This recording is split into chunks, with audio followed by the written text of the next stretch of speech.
Hola, buenas tardes a todos los presentes. Voy a compartir un PPT.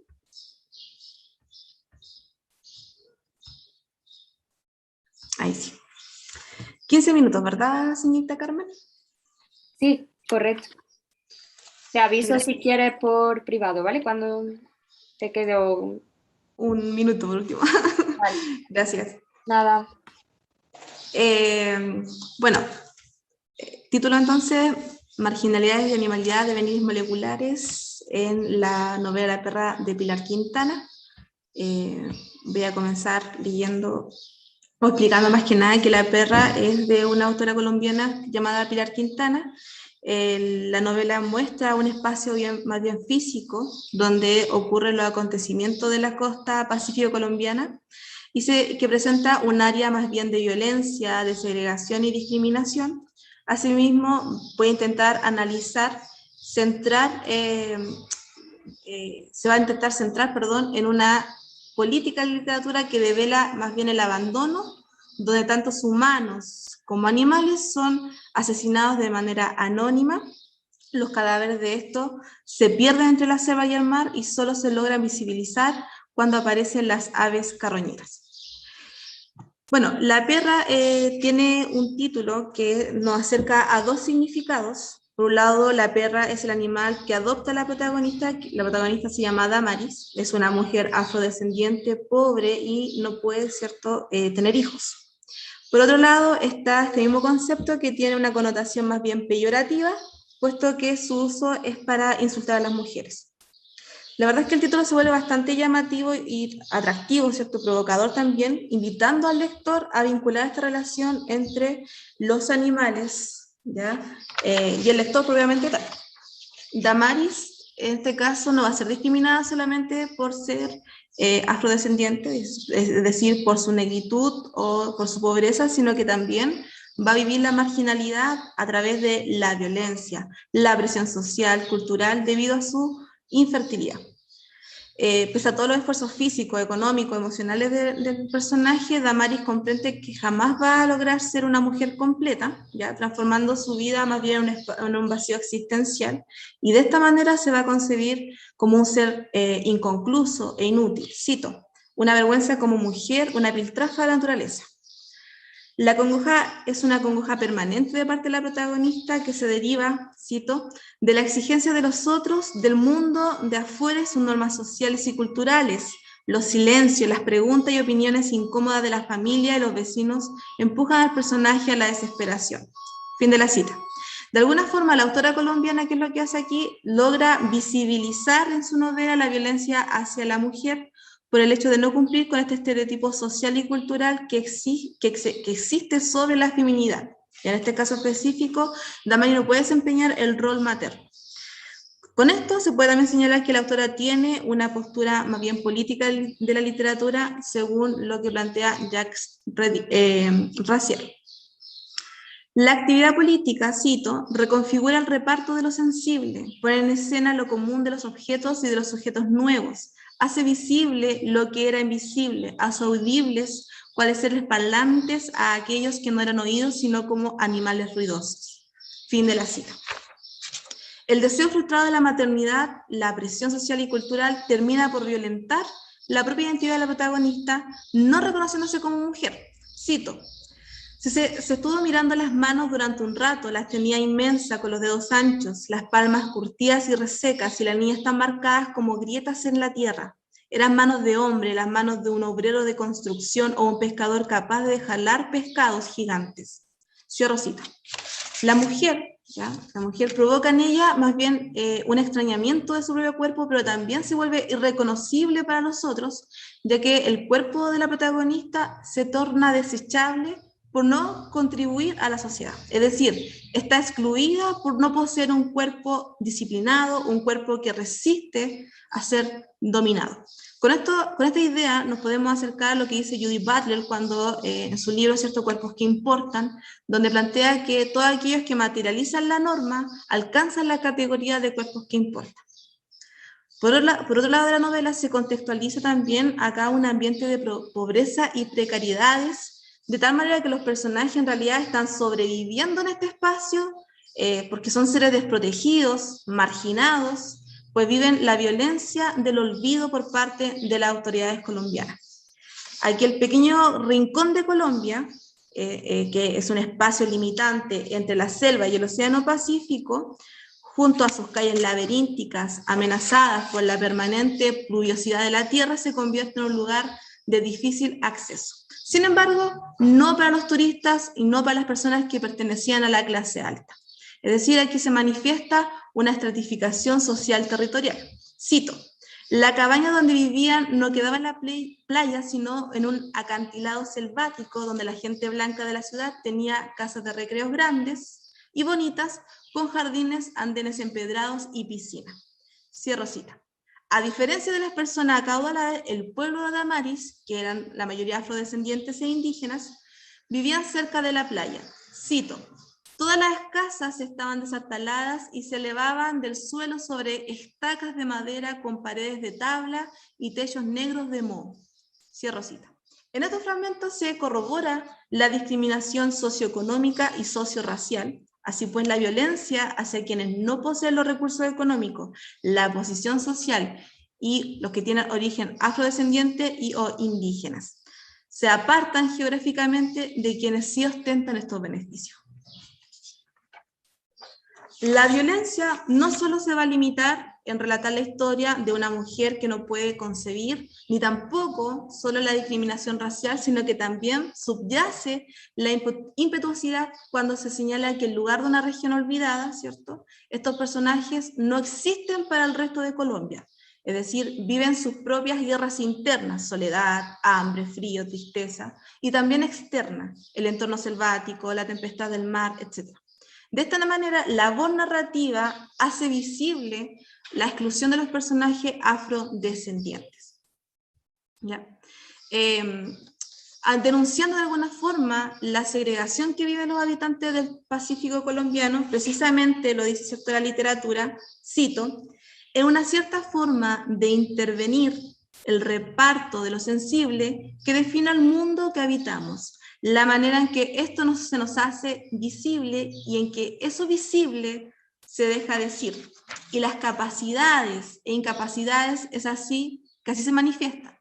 Es a partir de esto que resulta posible pasar la política de la literatura.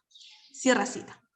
Así vamos a poder observar también cadáveres que se dividen en personas y no personas.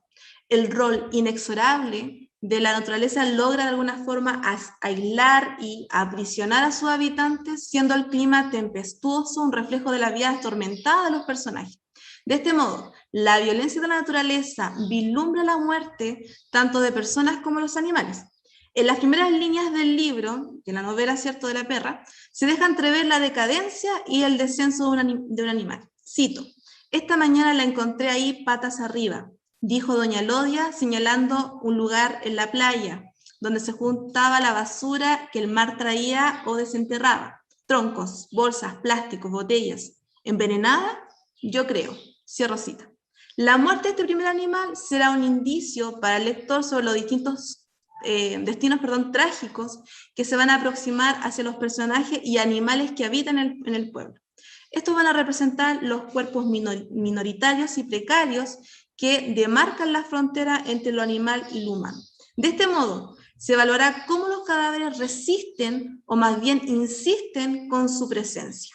Para ello voy a necesitar profundizar en la lógica biopolítica de la muerte de Michel Foucault, que en realidad la pone en discusión, como ustedes ven acá, Gabriel Giorgi.